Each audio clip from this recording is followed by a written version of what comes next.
그대에게 꽂혔나봐요.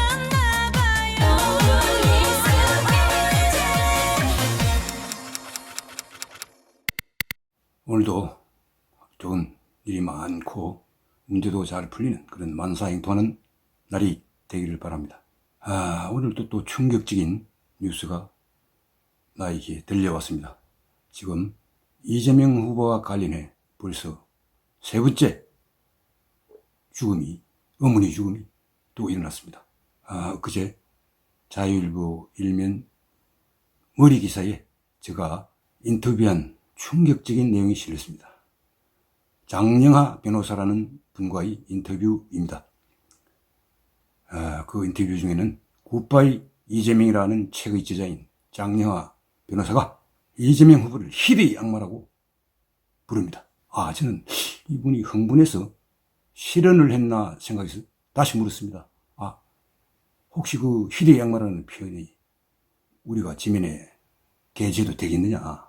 저는 너무 과액 표현이다 이런 답이 나올 줄 알았는데 의외였습니다. 귀지의 지면을 들이필까봐 걱정이 됩니다만 얼마든지 써도 된다라는 답이었습니다. 그 희대의 악마라는 표현을 뒷받침하는 말을 그가 나게 하더군요. 그는 89년 3월 성남지원 판사를 하면서 법률가로서 자기만큼 이재명 후보를 잘한 사람이 없을 것이라고 단언을 했습니다. 그리고 그는 같은 당 소속이던 시절 성남시장에 출마한 이재명 후보를 적극적으로 도왔습니다. 선대위 상임 고문을 맡았습니다. 그 자격으로 개표하는 날 이재명 바로 옆에서 참관을 했습니다.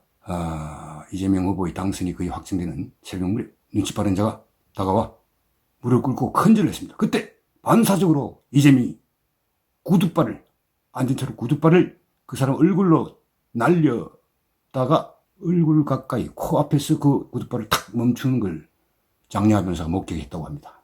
그래서 이 사실을 여러 사람들에게 알리고 저 사람 이재명을 지칭합니다. 저 사람 나중에 큰 사고 칠 거다라고 우리를 했다고 합니다.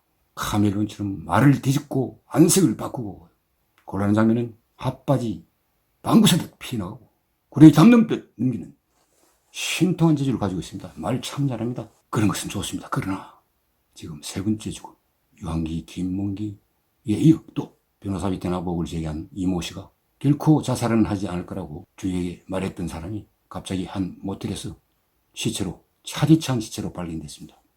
세 번째 죽음입니다. 적폐 수사할 때 그때도 이재수 기무사령관 전 기무사령관을 비롯해 4명이 숨졌습니다. 장래가 유명한 검사도 한 명 숨졌죠. 적폐 수사에 이어 이번에는 대장동과 또 이재명 후보를 변호사 대납 의혹을 제기했던 사람이 어머니 죽음을 줄줄이 당하고 있습니다. 이 죽음의 행진이 무엇을 말하는지 이재명 후보는 반드시 답을 해야 할 것입니다. 정말 안타깝기 그지없고 이재명 후보의 변호사비 대납 의혹을 제기한 이모 씨의 영전에 명복을 빌리겠습니다. 이런 억울한 죽음이 또 더 나오지 않을지 저는 걱정이 됩니다. 경기 동부, 성남 지역 조폭 이런 자들이 이재명 후보를 눈에 보이지 않게 지원하고 돕는다니 참 경악할 노릇입니다.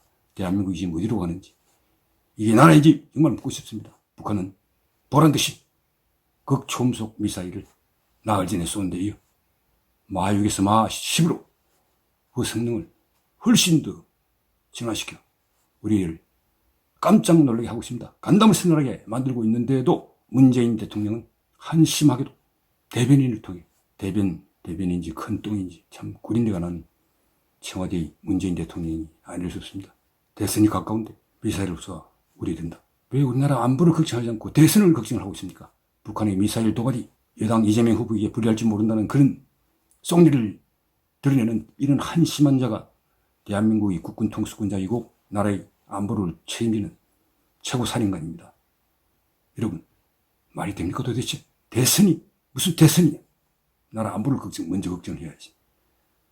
저는 문재인 대통령 청타거사라고 칭한 적이 있습니다. 타조는 위기를 닥치면 달려가다 모래밭에 서서 다리를 모래에 쳐박고 꽁지는 하늘로 치솟은 채 자기 모습을 감췄다고 착각합니다.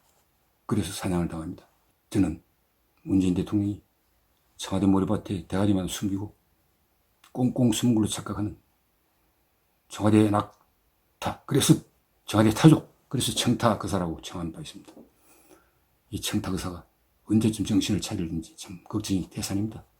이제 5개월도 남지 않은 임기, 양산사주로 돌아와서 잊혀진 존재가 되리면, 자기가 이야기했듯이 잊혀진 존재가 되어 평안한 삶을 누리려면 지금이라도 정신을 차리고 대선 관리도 잘하고 여당 출신의 법무부 장관, 행자부 장관을 돌려보내! 그래 공정하고 중립적인 선거 관리를 할 건데, 미국, 북한이 미사일을 쏘는데도 대선 어쩌고 하면서 여당의 손해를 보지 않을까 하는 이런 한심한 사람이 대한민국의 대통령을 하고 있다는 것이 참으로 유감스럽고 한심하기 짝이 없습니다. 언제쯤 우리는 제대로 된 지도자를 만날 수 있겠습니까?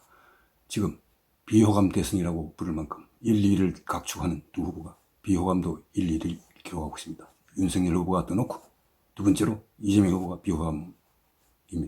이런 사람들이 대한민국의 미래를 책임진다는 게 참으로 안타깝습니다만, 그래도 차악을 선택하시기를 간절히 바랍니다.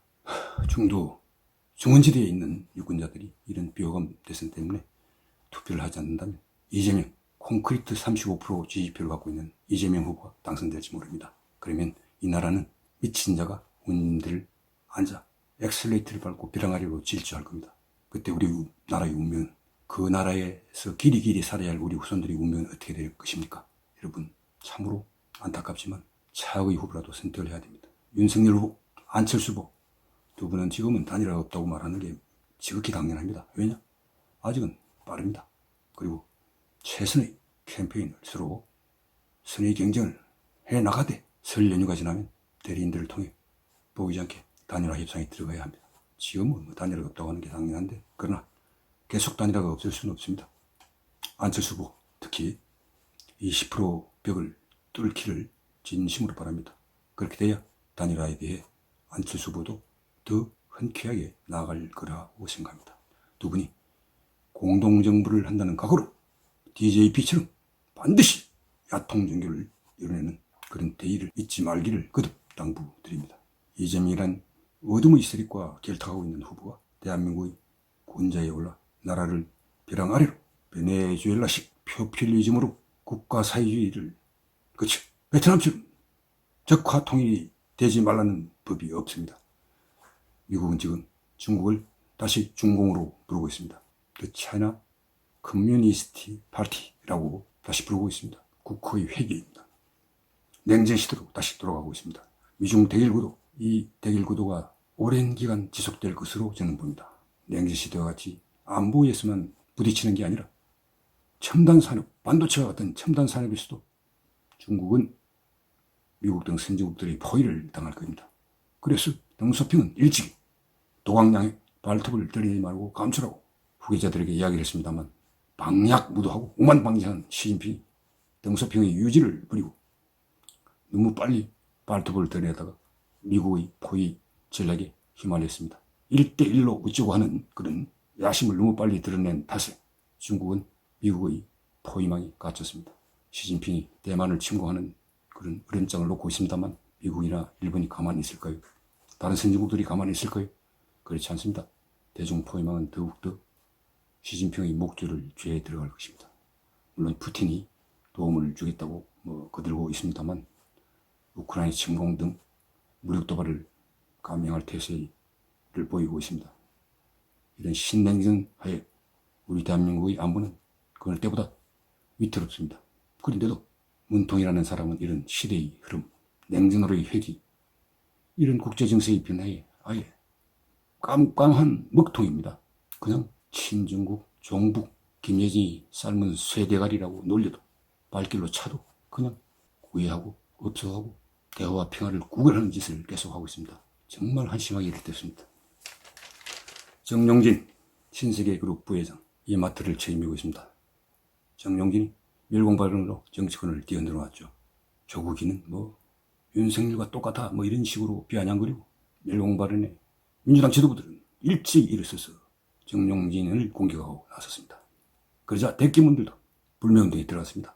반일 포스터, 일본기업 불매운동을 벌이던 그때의 그 포스터를 정용진의 심장을 향해 겨누고 있습니다. 그러자 야권 성향의 커뮤니티에서 정윤주를 돕자, 스타벅스에서 커피 마시다, 그런 구호들이 잇따라 올리고, 뭐 4만 5천 건이 좋아요가 달리고 뭐 댓글이 달렸습니다.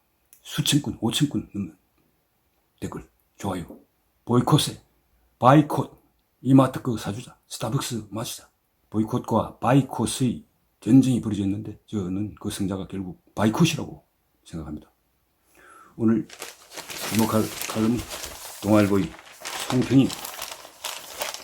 송평인 논설위원님 정용진 좋아요라는 칼럼입니다. 송평인 논설위원은 제가 보기에 동아일보에서 가장 글을 잘 쓰는 칼럼니스트입니다. 송 논설위원은 국제정세가 지금 다시 냉전으로 되겠다.